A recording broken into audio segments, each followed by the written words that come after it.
kebeladan. Tak, ini di perempuan kedua nanti pun kebeladan oleh yang pertama. Artinya kelihatan kebun.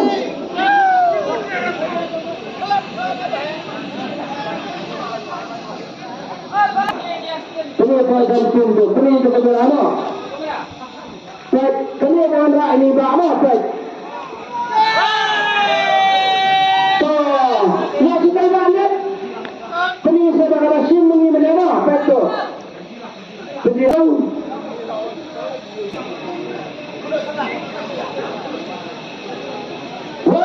Wang sembilan tukisan lana terkisah lainnya. Toiba yang perlu awak tu. Bila perlu apa saya perlu.